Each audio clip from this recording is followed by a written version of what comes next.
안녕하세요. 삶에서 가장 값진 것은 인연이라고 생각하며 살아가고 있는 40대 남자입니다. 사람마다 살아가면서 중요하게 여기는 것들은 조금씩 차이가 있을 겁니다. 누군간 돈이 가장 중요하다고 할 것이고 또 누군간 가족이 가장 소중하다고 하겠죠. 저는 돈도 중요하고 가족도 중요하다고 여기는 사람이지만 무엇보다 사람 사이 인연을 가장 중요하게 생각하는 사람입니다. 그렇게 여기며 살게 된 이유는 바로 소중한 제 친구 때문인데요. 오늘은 하나밖에 없는 소중한 제 친구에 대한 이야기를 하고 싶어 이렇게 사연을 보내게 됐습니다. 그럼 사연 시작해 볼게요. 저는 지극히 평범한 집안에서 나고 자랐습니다. 부모님은 맞벌이를 하셨고 지극히 평범한 가정이었어요. 초등학교를 무사히 졸업을 하게 된 전 교복을 입는 중학교에 진학했고 그곳에서 제 인생 가장 특별한 사람이 되어준 규진이를 처음 만나게 됐습니다. 바로 이 사연의 주인공이기도 하죠. 안녕하세요. 제 이름은 백규진입니다. 새학기 첫날 이름을 말하며 짧게 자기소개를 하던 규진인 정말 눈에 띄는 친구였어요. 덩치도 키도 또래 친구들보단 훨씬 큰 편이었고 인상도 무척이나 사나운 편이었기에 멀리서만 봐도 눈에 확 들어오는 친구였죠. 저는 입학을 하자마자 마음 맞는 친구들을 사귀었는데 규진인 학기가 시작한 지 일주일이 지나고 한 달이 지나도 쭉 혼자였습니다. 그 모습이 괜히 신경이 쓰였던 전 조심스럽게 규진이에게 다가가 말을 걸었어요. 저기 안녕? 너 백규진 맞지? 왜 계속 혼자 있어? 우리랑 같이 놀자. 그런데 제가 이렇게 말하자 규진인 저를 마치 잡아먹을 듯 노려보기 시작했습니다. 와, 그 표정을 보는데 절로 뒷걸음질이 쳐지는 거예요. 내가 뭔가 말실수를 한 게 있나? 혼자서 시간을 보내고 있는데 내가 방해를 해서 화가 난 건가? 머릿속으로 정말 오만 생각을 다 하고 있을 때쯤 다른 친구가 절 데리고 자리로 돌아왔습니다. 그리고 제게 귓속말을 하더군요. 야, 너 쟤가 얼마나 무서운 애인 줄 알아?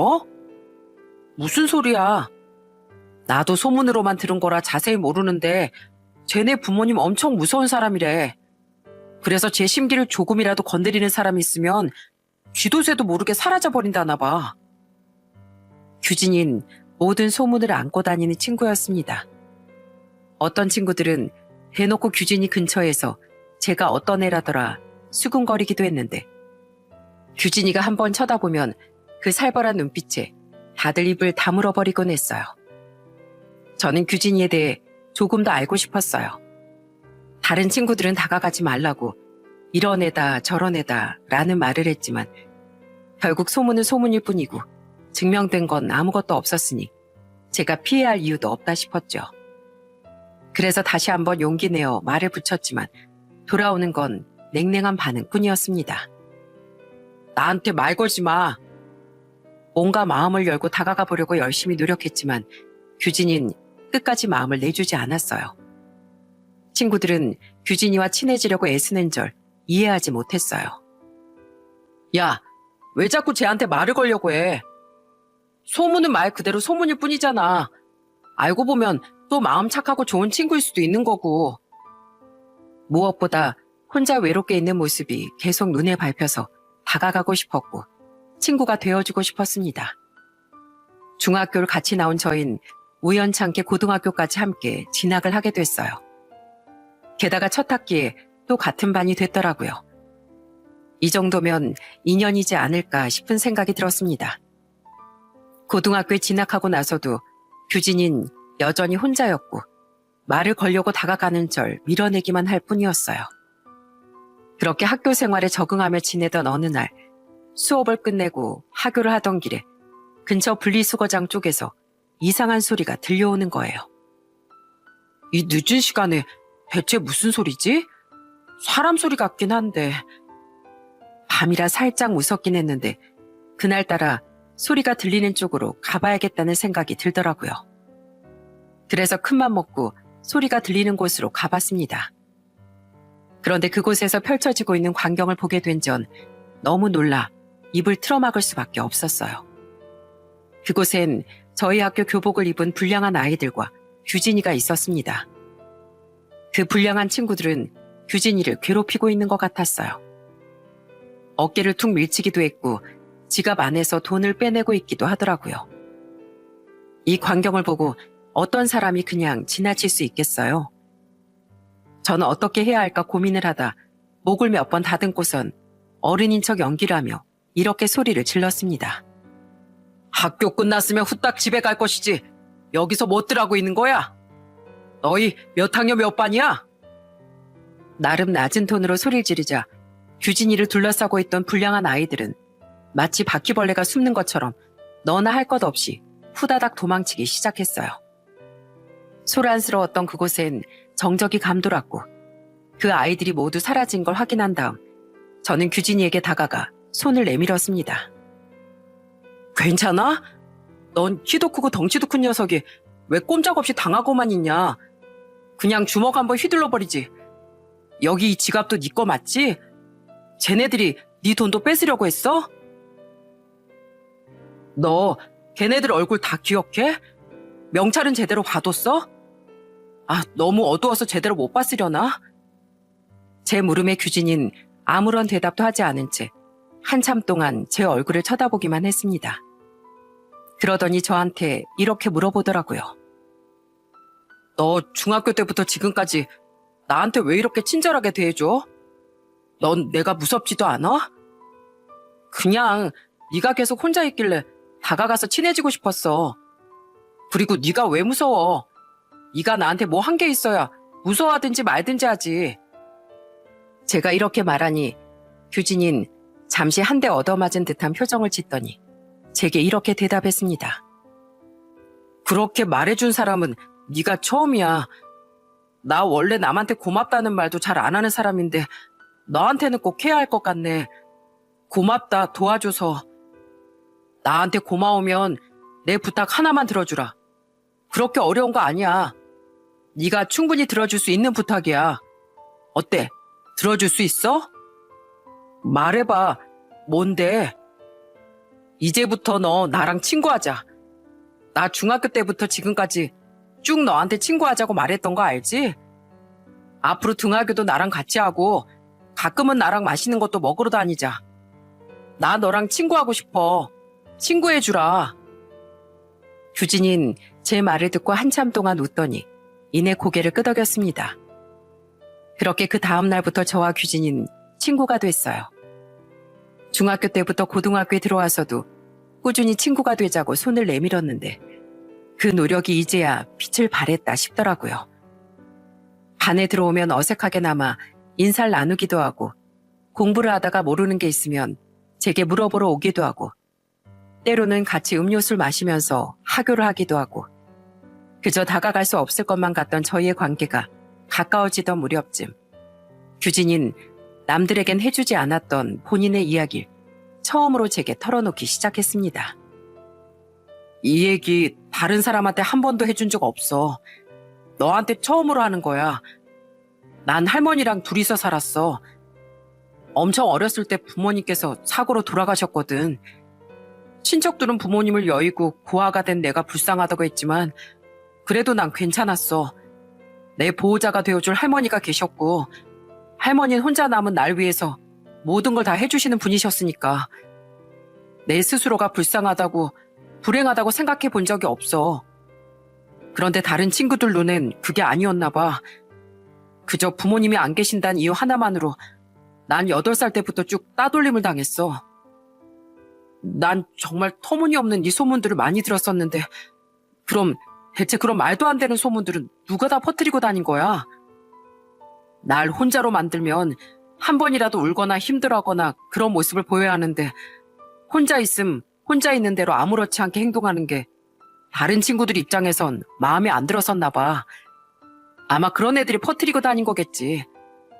부모님이 안 계신다는 말이 아니라 애들이 더 날 피할 수 있고 꺼릴 수 있게 과장해서. 사실 나도 알고 있었어. 나에 대한 근거 없는 소문들이 떠돌고 있다는 걸. 근데 또 이상하게 바로잡기가 싫더라고.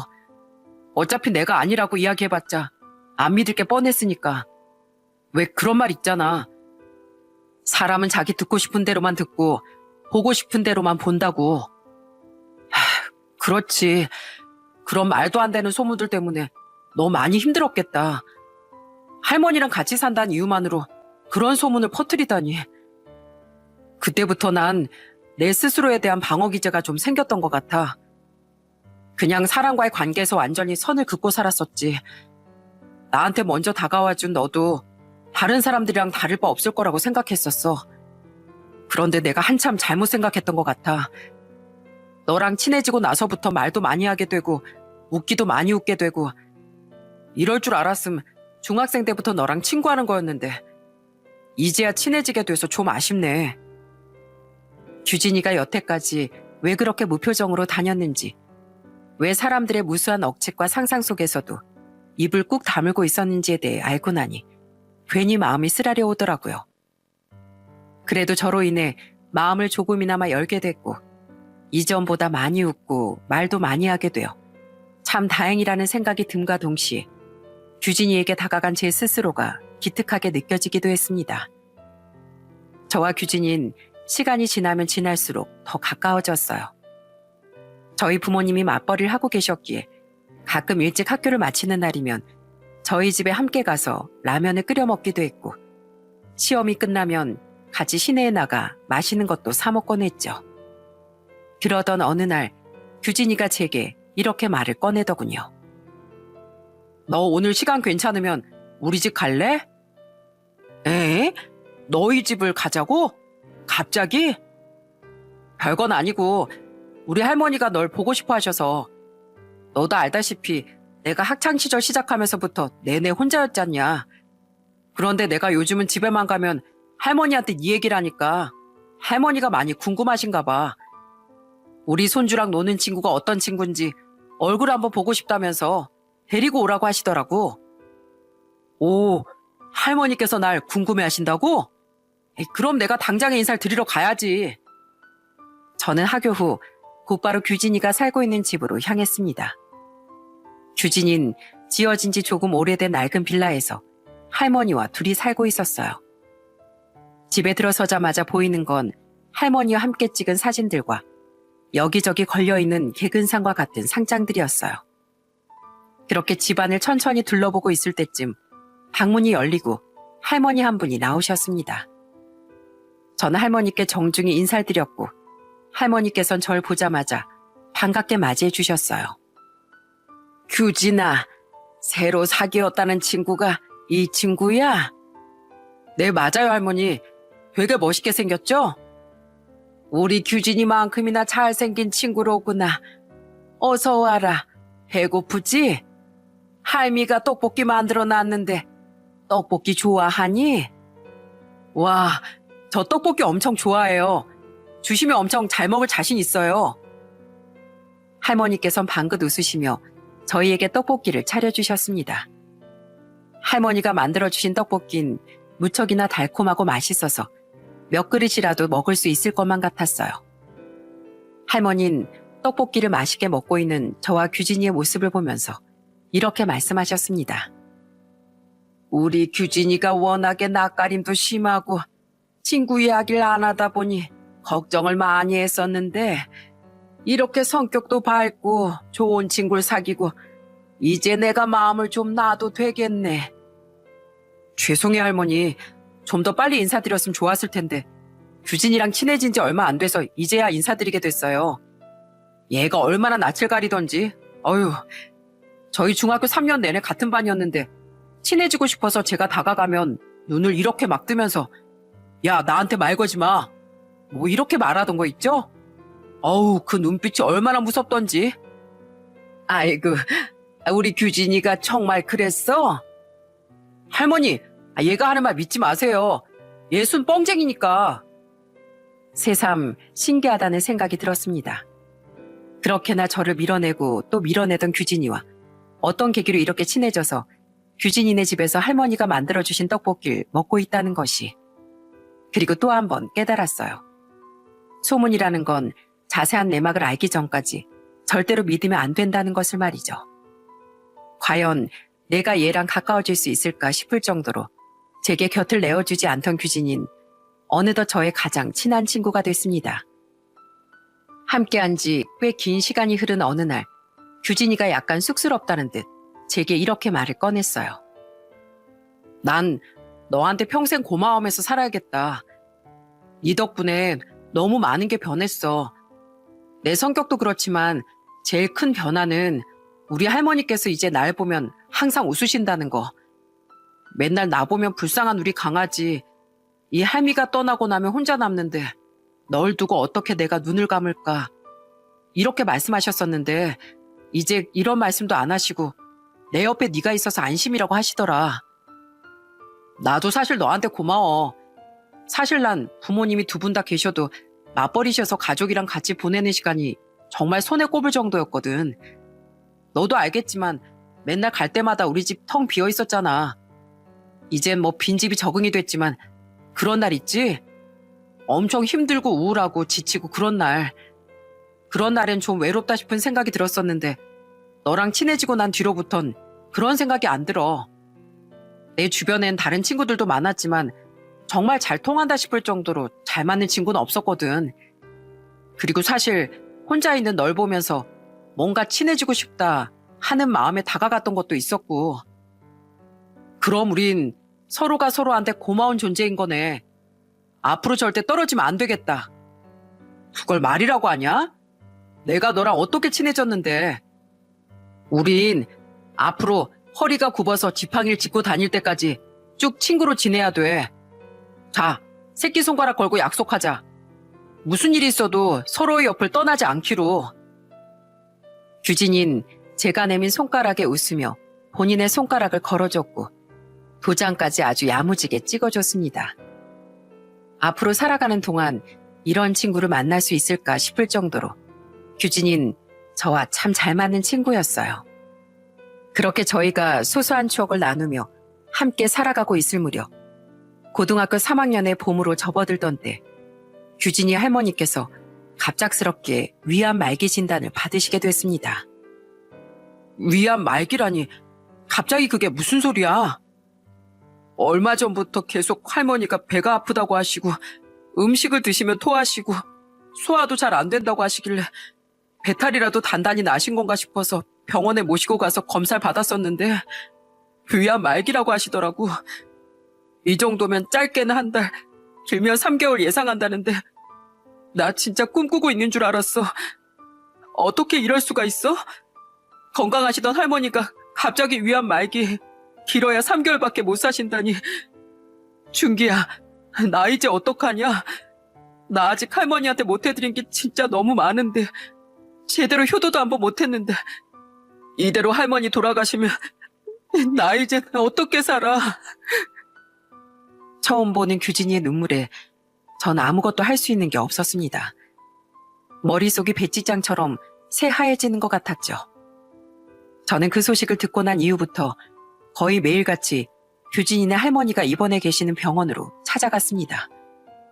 할머니는 일반적인 치료를 할 수가 없는 상황이라 호스피스 병원에 계셨는데 항상 제가 찾아갈 때마다 활짝 웃으며 저를 반겨주셨어요. 할머니, 오늘은 컨디션 좀 어떠세요? 컨디션이야 항상 좋지.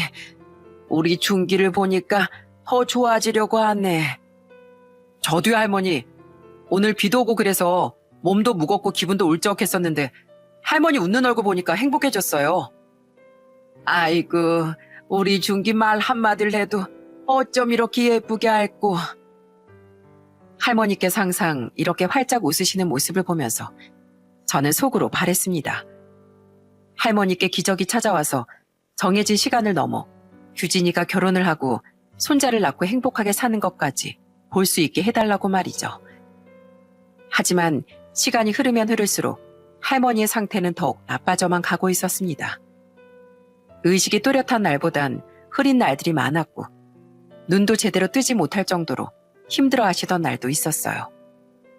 그 모습을 볼 때마다 규진인 어린애처럼 제 어깨에 얼굴을 묻고 울곤 했습니다. 할머니 의식이 또렷하든 선명하든 상관없이 저는 항상 할머니를 찾아뵀어요.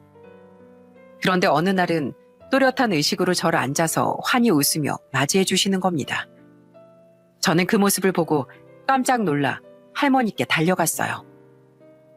할머니, 좀 괜찮으세요? 요 근래 계속 누워만 계셔서 걱정했어요. 오늘은 기분이 너무 좋아. 정신도 또렷하고 세상이 아주 밝게 보이는 기분이야. 아휴, 정말 다행이에요, 할머니. 규진이가 걱정을 많이 했었는데. 규진인 자나깨나 내 걱정밖에 안 하는 녀석이지.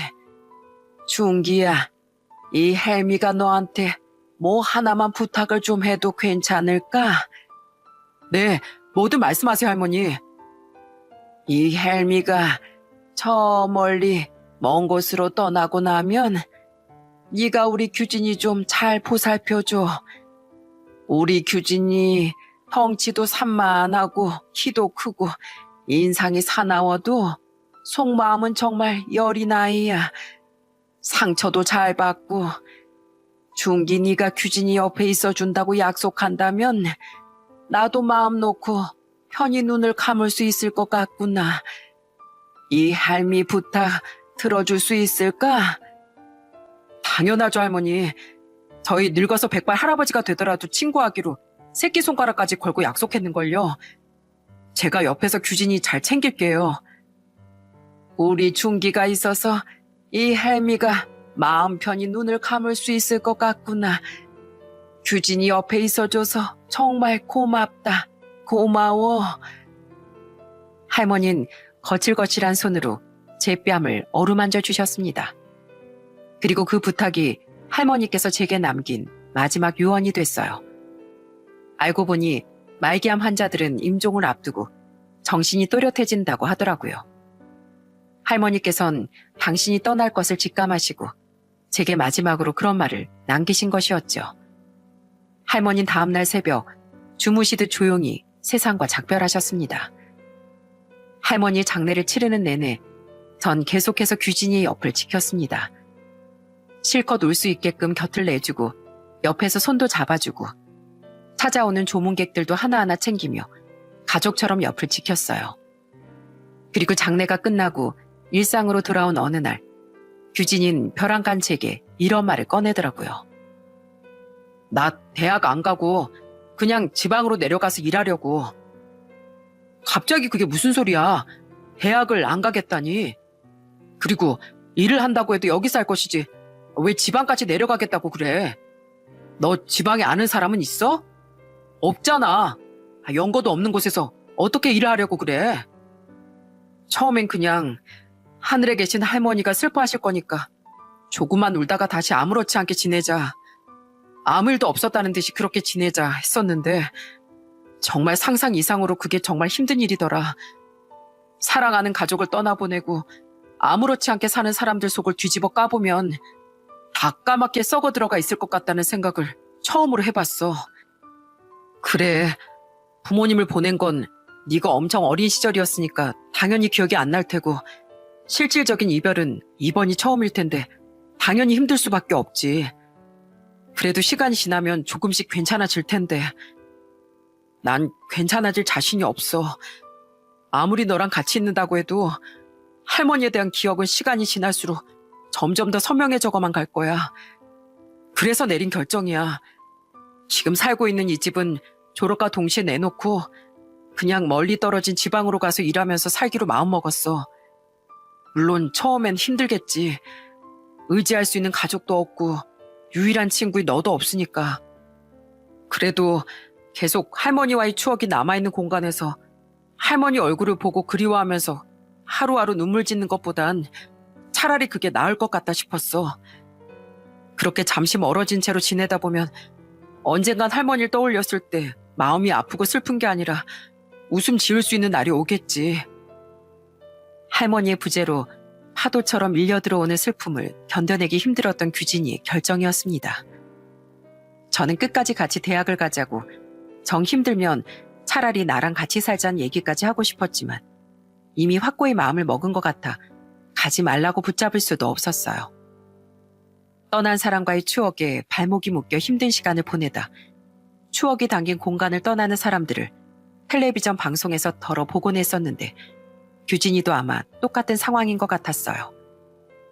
저는 수능을 치고서 원하는 대학에 합격을 했고 규진이도 지방에 있는 어떤 건축 현장에서 일을 하라는 연락을 받았다고 하더라고요. 할머니와 살던 집을 내놓고 미리 받은 보증금으로 지방의 작은 원룸까지 구했고 말입니다. 걱정은 됐지만 그래도 규진이는 잘 해낼 수 있을 거라 믿었어요.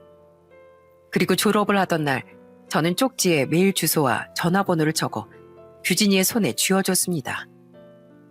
여기 내 메일 주소랑 우리 집 전화번호야. 보고 싶을 때마다 메일로 안부도 주고받고 전화도 하고 그러면서 지내자. 무슨 일이 있어도 연락 끊지 않기로 약속해. 꼭 연락해야 한다. 알겠지? 알겠어, 준기야. 나중에 내려가면 꼭 연락할게. 그래, 나중엔 서울도 꼭 놀러오고. 그리고 이것도 받아가. 저는 규진이에게 하얀 봉투 한 장을 내밀었습니다. 규진이는 그 안에 들어있는 걸 보고서 그대로 다시 제게 돌려줬어요. 뭐 하는 거야? 돈을 왜 줘? 나 용돈 받잖아. 그거 3개월 동안 안 쓰고 모은 거야. 얼마 안 되는 돈이지만 그래도 이걸로 내려가면 밥도 사 먹고 필요한 것도 사 쓰고 해. 돌려줄 생각 하지 말고. 규진이는 끝까지 그 돈을 받지 않으려고 했지만 저는 계속해서 주머니에 봉투를 넣어줬습니다. 결국 나중엔 돈을 받아줬고 제게 고맙다는 말 한마디를 남긴 채 지방으로 떠났습니다. 대학에 진학한 전 하루하루 정말 바쁘게 살아갔어요. 공부도 하고 아르바이트도 하고 가끔은 친구들과 어울려 놀기도 하면서 말이죠. 하지만 그 바쁜 틈에서도 혹시나 규진이가 연락을 하진 않을까 하며 매일같이 메일을 확인하고 집으로 걸려온 전화가 없었는지 확인했습니다. 그런데 정말 야속하게도 지방으로 떠난 규진이는 떠난 그날을 마지막으로 제게 어떠한 연락도 하지 않았어요. 어느 회사로 갔는지만 알아도 찾아가 보기라도 할 텐데 아는 것은 지역 하나뿐이었는데 제 아무리 지방이라고 할지라도 그 크기가 엄청나게 넓었던 데다 건축 현장도 한두 곳이 아니었기 때문에 무작정 찾아 나설 수도 없었습니다. 그리고 저는 매년 규진이 할머니 기일 때마다 산소로 찾아가 인사를 드렸는데 산소에도 찾아오지 않는 것 같더라고요. 저는 20대 후반쯤 대학을 졸업하고 사회생활을 시작했는데 30대 초반에 친구의 소개로 지금의 아내를 소개받아 결혼도 하게 됐습니다. 저희 부모님도 아주 마음에 쏙 들어할 정도로 착하고 순한 사람이었죠. 사랑스러운 아이를 낳고 온전히 가정을 꾸린 저는 30대 중반이 됐을 무렵 다니고 있던 회사를 퇴사하고 작은 스타트업 회사를 세우게 됐습니다. 갑자기 마음을 먹은 건 아니었고 첫 직장에서 배운 것들이 많았기에 배운 걸 기점으로 저만의 사업을 한번 꾸려보고 싶었어요. 그래서 저와 뜻이 맞는 사람들을 모아 작게나마 사업을 시작하게 됐습니다. 저는 저를 믿고 와준 직원들에게 이렇게 이야기했어요. 아무래도 처음 회사를 운영하는 거다 보니 많이 삐걱거리기도 할 테고 실수도 많이 할 테지만 함께라면 다 이겨낼 수 있을 거라고 믿어요. 앞으로 힘내봅시다.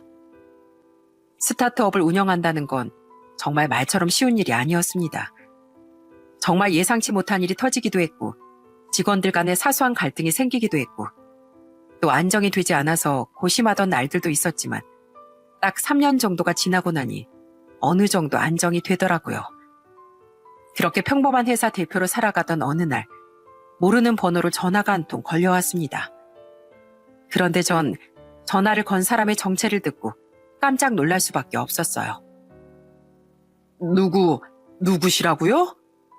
준기야, 나야. 나 규진이야, 백규진. 혹시 내 목소리 까먹은 거 아니지?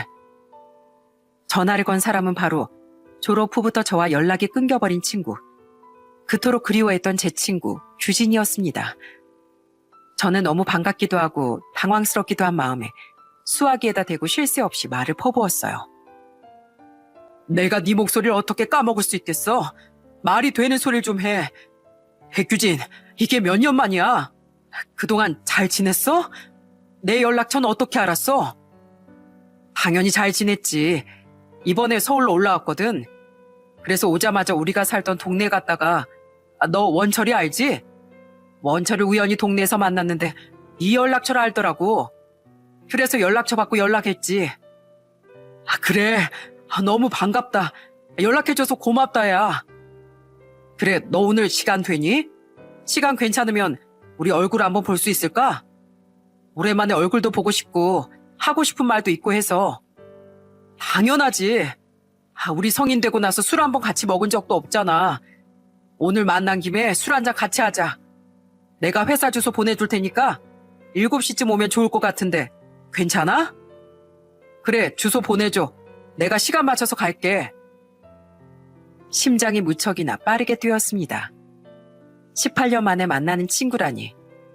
그 세월 동안 규진이가 어떻게 변해 있을지 무척이나 궁금하더라고요. 저는 저희 회사 주소를 규진이에게 보내줬고 저녁쯤 회사로 찾아온 규진이를 만날 수 있었습니다. 18년 동안 얼굴도 목소리도 못 보고 살았지만 저희는 서로를 한 번에 바로 알아볼 수 있었어요. 서로 반가움에 한참 동안 꼭 껴안고 있다 회사 앞에 있는 조그마한 포장마차 안으로 들어갔습니다. 더 비싸고 맛있는 걸 사주고 싶었는데 이게 제일 좋을 것 같다고 하더라고요. 저희는 안주에 간단하게 소주를 시켜 떨어져 있던 동안의 일들에 대해 얘기를 나눴습니다. 야, 너 그동안 나한테 왜 연락 한 통 없었어? 내가 네 연락을 얼마나 기다렸는 줄 알아? 그 당시에 지방에 도착해서 현장에서 일을 배웠었는데 정말 많이 힘든 거야.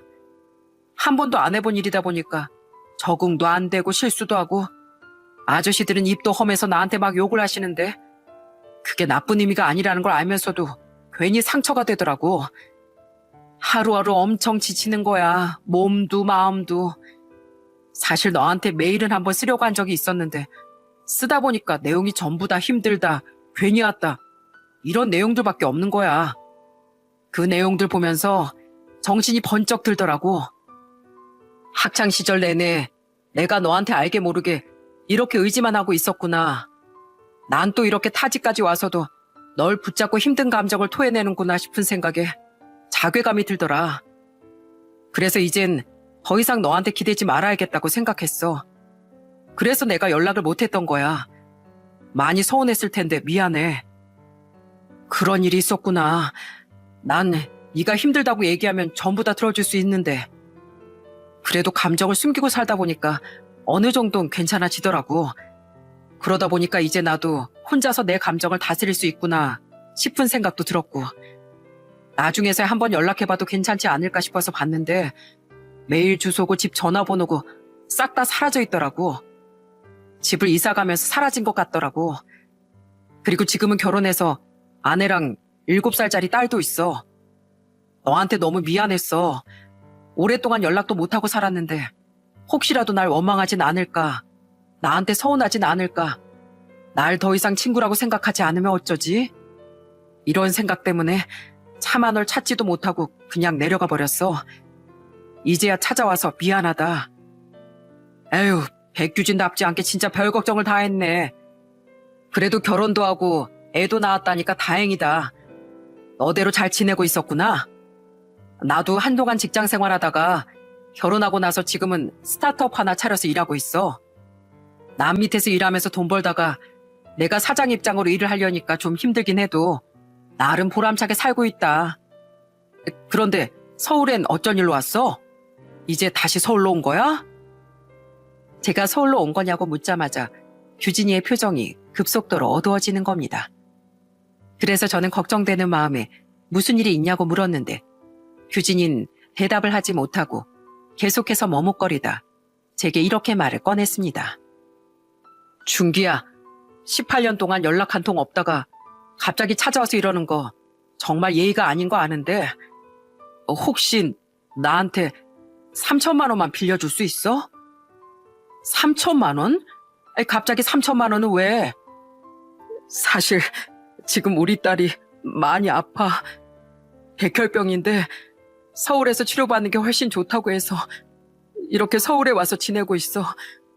그런데 앞으로 치료도 계속 받아야 하고 병원비도 내야 하는데 지금 돈이 모자라서 내지도 못하고 있어. 2천만 원은 보험비로 지원받아서 어찌저찌 해결했는데 나머지 3천만 원은 대출도 안 나오고 빌려줄 사람도 없고 해서 염치 없지만 마지막 동아줄 잡는 심정으로 너한테 찾아와서 이렇게 부탁하는 거야. 연락 한 통 없다가 오랜만에 와서 하는 말이 돈 빌려달라는 말이라니.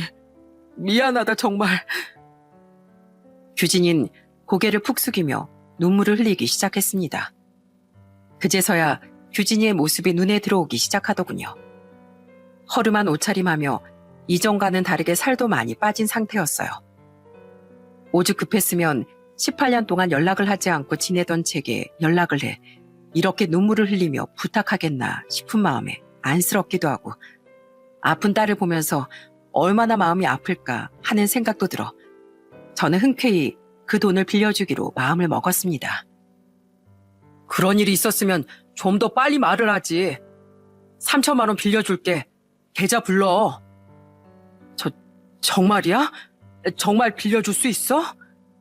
그럼 다른 사람 부탁도 아니고 백규진 부탁인데 못 빌려줄 게 뭐가 있냐? 나한테 찾아와서 이렇게 말해줘서 고맙다 규진아. 그래도 이렇게 힘들 때 내가 힘이 되어줄 수 있어서 좋네. 준기야, 정말 고맙다. 내가 무슨 일이 있어도 달마다 꼬박꼬박 돈 갚아나갈게. 그리고 이렇게 염치 없는 부탁해서 정말 미안하다. 당연히 힘들면 돕고 살아야 하는 게 맞는 거잖아. 그리고 앞으로는 연락 끊지 말고 아무리 바쁘더라도 문자나 전화 정도는 하고 살자. 알겠지? 규진이 눈물을 닦으며 고개를 끄덕였어요. 다른 사람들은 18년 만에 연락해서 한다는 말이 고작 돈을 빌려달라는 말이냐 하면서 뭐 저런 사람이 다 있나 싶으실 수도 있지만 저는 이렇게라도 연락을 해준 것이 그저 고마웠어요. 그 후 저는 규진이에게 약속했던 대로 3천만 원을 보내줬고 규진이는 그 돈을 달마다 50만 원씩 조금씩 갚아나가기 시작했습니다. 그리고 한 번은 딸을 보러 오라고 하길래 병원에 다녀온 적도 있었어요. 처음 보는 친한 친구의 딸은 무척이나 작고 귀여웠어요. 작은 체구에 온갖 주사며 기계들이 주렁주렁 달려있는 걸 보니 마음이 많이 아프더라고요. 그래도 무척이나 해맑은 모습이 참 예뻤습니다. 규진이 딸은 저를 처음 보자마자 이렇게 물었어요. 아저씨는 누구세요?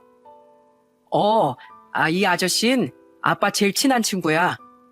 예빈인 삼촌이라고 부르면 돼. 준기 삼촌. 예빈이가 잘 치료받을 수 있도록 도와주신 삼촌이야. 우와, 정말요? 예빈이 아야한 거 치료받을 수 있게 해주셔서 감사합니다. 그래, 우리 예빈이 아파도 엄청 씩씩하고 밝아 보여서 이 삼촌이 기분 엄청 좋아지려고 하네. 앞으로도 그렇게 씩씩해야 돼.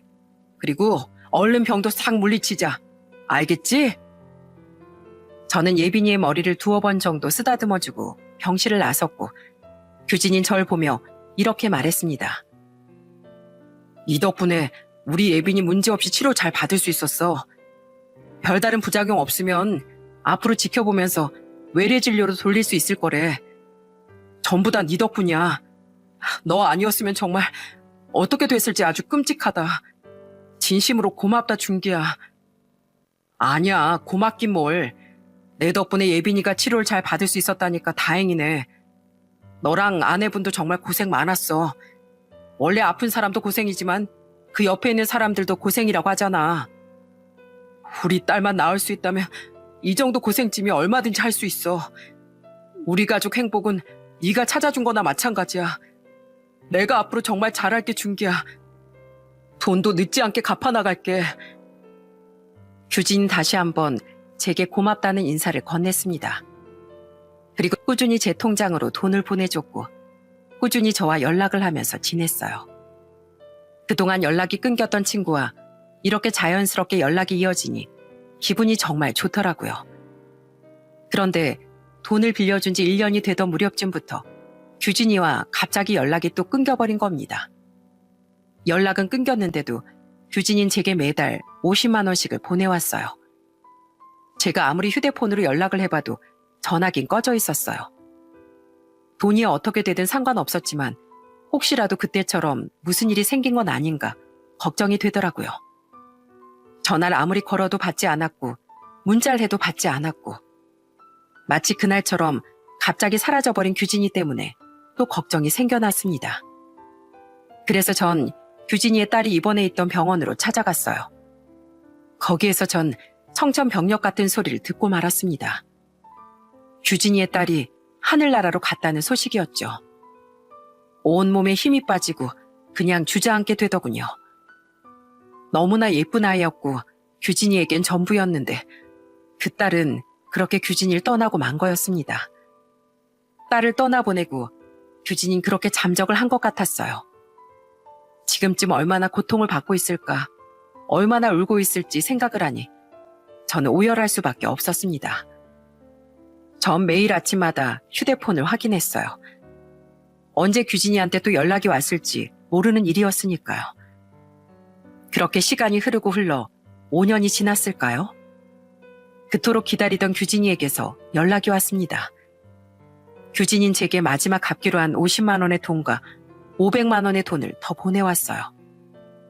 저는 통장에 찍힌 금액을 보고 놀라지 않을 수 없었습니다. 5년 동안 3천만 원이란 돈을 갚기도 힘들었을 텐데 그 힘든 역경 속에서도 돈을 보내준 규진이를 생각하니 고맙기도 하고 한편으로 가슴이 짠하기도 하더군요. 그런데 왜 500만 원을 더 보내는지 이해할 수 없었어요.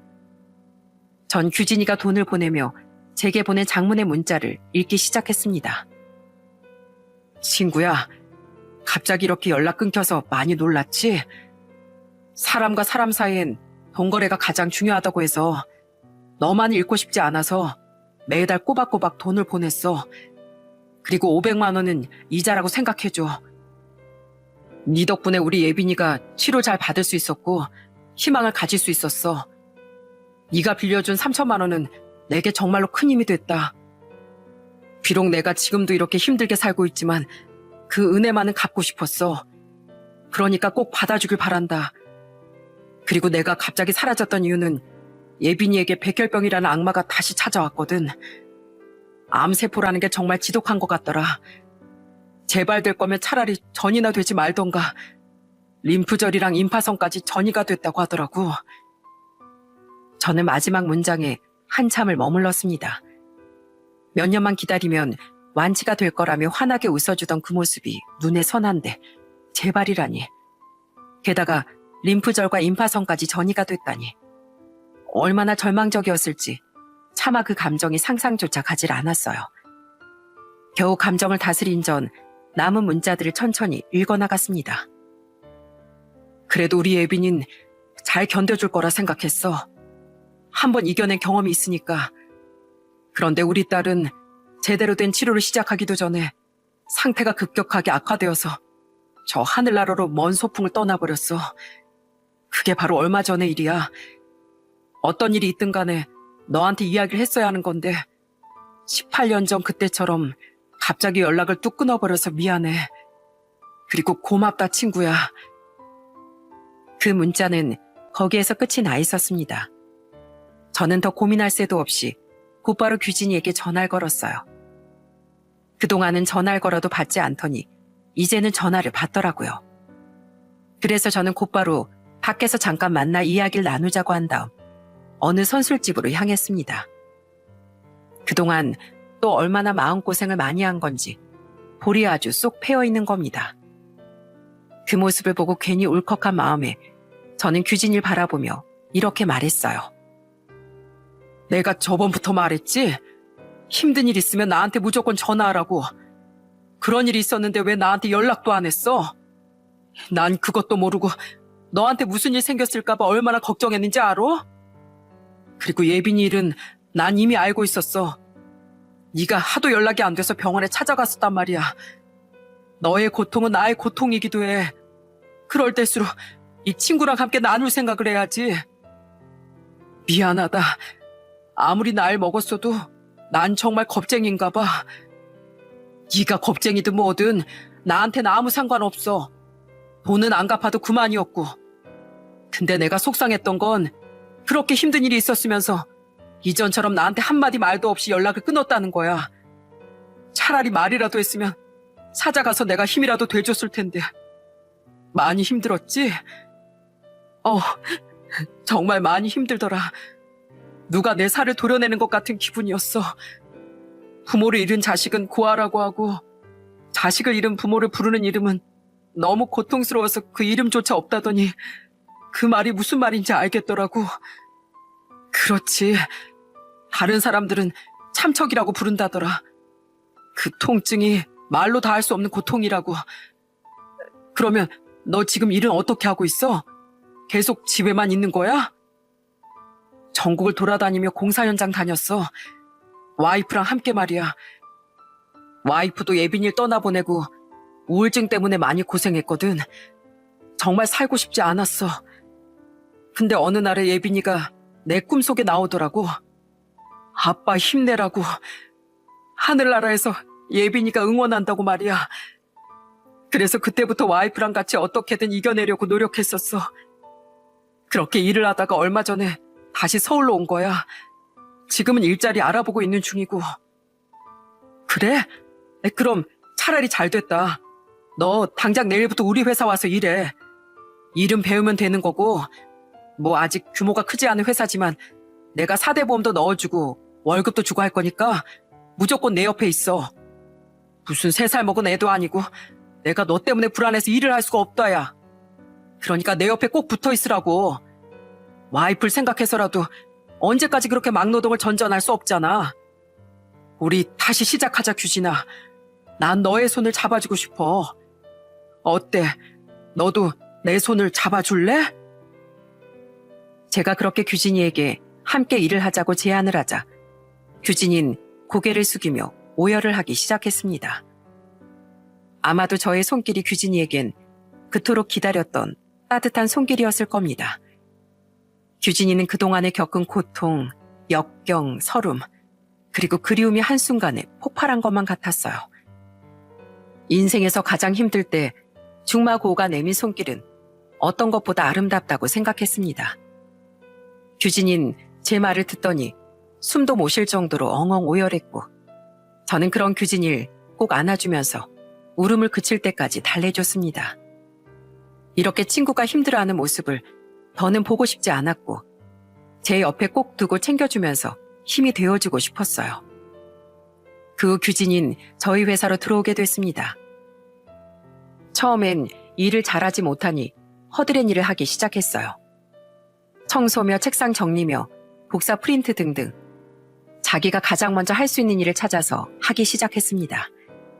심지어는 그러지 말라고 해도 직원들 커피까지 타주기까지 했으니까요.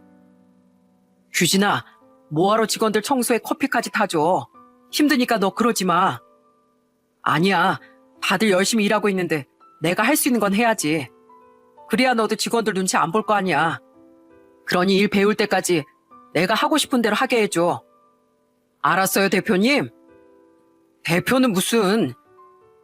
규진이는 회사에선 항상 제게 대표라고 부르며 열심히 일을 배우기 시작했어요. 그래서 그런지 몇 년이 지난 지금은 우리 회사에서 없어서는 안 될 직원이 됐답니다. 하루에 잠을 5시간만 자며 낮에는 회사를, 밤에는 학원을 다니더니 아주 실력 좋은 직원이 됐더라고요. 정말 일머리 하나는 끝내주더군요. 저는 하나를 가르쳐 줬을 뿐인데 열을 알고 알아서 일을 척척 해나가는 규진이 덕분에 저도 다른 직원들도 만족도가 아주 높았습니다. 그리고 지금은 회사가 잘 성장해서 이제는 직원 수가 20명 정도 되는 회사로 거듭났답니다. 그리고 저와 규진이가 친하게 지내고 있는 만큼 제 아내와 규진이 아내도 동갑내기라 무척 친하게 잘 지내고 있습니다. 그리고 지금 저희 부모님께선 정년 퇴직 후 집에서 노후를 보내고 계시는데요. 부모님이 여유를 찾으신 후에 비로소 규진이를 소개시켜드렸고 지금은 무슨 일이 있을 때마다 마치 규진이가 작은 아들이 된 것처럼 부모님께 살갑게 연락을 드리고 있답니다. 그리고 이제는 규진이 할머니 길마다 저 혼자가 아닌 저희들이 찾아가서 인사를 드리고 있어요. 할머니, 손주들 왔어요. 저희들이 같이 붙어있는 모습 정말 오랜만에 보시죠? 그동안 규진이가 얼마나 제 속을 썩혀놨는지 할머니 손자 걱정하느라고 제 수명이 10년 정도 줄어든 것 같아요. 그래도 지금은 아주 열심히 잘 살고 있으니 걱정 마시고 하늘에서 잘 지켜봐 주세요. 저는 그 시절 규진이에게 먼저 다가가 손을 내밀었던 걸 가장 잘한 일이라고 생각하며 살아가고 있습니다. 규진이는 저희 가족 다음으로 소중한 사람이고 앞으로 세상을 떠나는 그날까지도 이 사실은 절대 변함없을 거예요. 여러분, 중마고우라는 뜻 아시죠? 대나무죽, 말마, 옛고, 버두. 어릴 때 가장 긴밀했던 친구라는 뜻이라는 걸 다들 아실 겁니다. 규진이는 제게 그런 친구입니다. 전 규진이와 제 나이가 60이 됐어도 70이 넘었어도 과거를 회상하며 소주 한 잔 곁들이며 살고 싶어요. 아마 이 사연을 들으시는 분들도 중마고우 한 명쯤은 있으실 겁니다. 구독자님들도 중마고우에게 전화해서 잘 지내고 있는지 안부를 한번 묻는 게 어떨까요? 아마 기다리고 있는 친구들이 있을지 모르니까요. 제 사연은 여기서 마치도록 하겠습니다. 앞으로 우울한 일 없이 행복한 꽃길만 걸어나갈 저희 우정을 이 사연을 봐주신 구독자분들께서 진심을 담아 응원해 주셨으면 좋겠습니다. 제 사연은 여기까지입니다. 끝까지 들어주셔서 진심으로 감사드립니다.